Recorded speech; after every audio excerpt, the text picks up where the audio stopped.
ब्रह्मा जी का जो है ब्रह्म सरोवर ही। यहाँ ब्रह्म सरोवर ये इसलिए गया सतयुग का ब्रह्म सरोवर बन हुआ है। सतयुग में हुआ तो एक समय ऐसा हुआ था जिसपे यज्ञ हुआ था सभी। ब्रह्मा जी ने यज्ञ केवल यज्ञ किया जाएगा। तो इनके पास जो कमल का फूल था, कमल का फूल जो था वो जो गिर जाएगा वहाँ ही यज्ञ किया जाएगा। तो क्या हुआ, उस समय भगवान जब प्रतिमा लगा रहे थे इतने से निकले तो वहाँ पे कमल का फूल यहाँ गिर गया, 3 जगह गिरे, यहाँ थोड़ा पुष्कर और एक कान के पास उधर गिर गया। फिर भगवान बोला भाई यज्ञ का समय आ गया।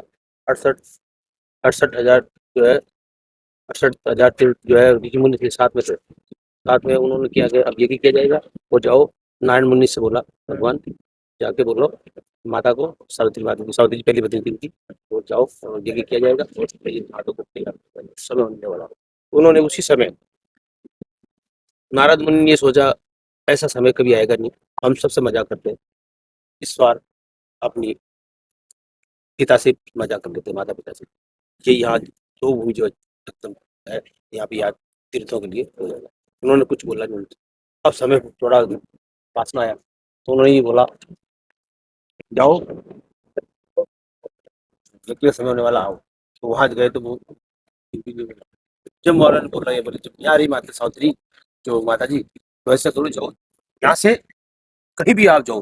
उनके जो चेले वगैरह थे जो थे ऋषि मुनि थे, वो बोला जो कोई कन्या मिल जाती है उसको लो। यहाँ पे करीबन 9 किलोमीटर एक नांद गाँव है। नांद गाँव, उस नांद गाँव में रास्ते से गए तो एक कन्या गाय चरा रही थी। उस कन्या को लेकर आ गई। कन्या लेकर आए, ब्रह्मा जी ने क्या किया, मंत्रोच्चारण से उनको उसको वो बना दिया घास। घास बना के गौ जो माता थी, गौ माता बोल के दूध पिला दी। खाने के बाद जो जो गोबर हुआ उससे उन मंत्रों उच्चारण को गाय थी उन्होंने पत्नी, मतलब जो औरत बना दी, औरत बना दिया। अब क्या किया, औरत बना दिया तो गोबर से किया जो गायत्री, वो गायत्री माता थी, जो छोटी पत्नी थी, पहली पत्नी सावित्री थी, दूसरी गायत्री। उन्होंने यज्ञ शुरू किया, जाके बोला माँ आप तो यहीं श्रृंगार कर रही है अभी तक, वहां तो यज्ञ शुरू हो गया है।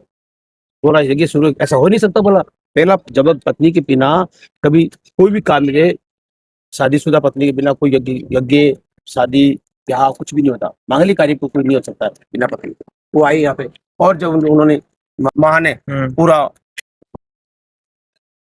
एकदम काली का रूप करके एकदम, और बोला ये क्या हुआ, मैं पत्नी पहली पत्नी हूँ अर्धांगनी। बोलो माँ आपने तो विलम्ब कर दिया। बोला मेरे को उनको पता ही नहीं था, क्योंकि उन्होंने तो दोनों के बीच में कौन थे, नारायण मुनि थे, हम पूरी संतान ब्रह्मा जी के। अब उन्होंने अब जब बोला मैं बोला श्राप देती हूँ, आज से बाद पूरे संसार के अंदर आपको कोई भी नहीं पूछेगा, एक नाम मात्र केवल यही आपका विस्तार होगा। तो बोला नहीं माँ, जब उन्होंने बोला ऐसा अगर मेरी, ब्रह्मा जी ने बोला आपने विलम्ब किया, मेरे को पता ही नहीं इसके बारे में, तो आप हमको ऐसा बताना तो दो जो कुछ किसी का भला हो। ऐसा नहीं बोला आपका कहीं मंदिर नहीं होगा, ये होगा तो यहाँ पुष्कराज में आपका नाम दिया जाएगा, संसार में कोई पूजित नहीं होगा। अब जो जल है उस सचिव का जल जो उत्पन्न किया भगवान ने, ब्रह्मा जी ने, और इस सचिव में जो भी आएगा प्राणी पितर, जैसे बाप है, माता पिता नाना नानी सब है, जो जो जिसका विसर्जन करने के लिए आएंगे गंगा जी में अर्थी लेकर आएंगे, और वो याद करेंगे कि भाई हमारे पूर्वज है जो हमको याद करेंगे, हमारे जो संतान है पूर्वजों को याद करेगी, और वह इस जल की पूजा होगी।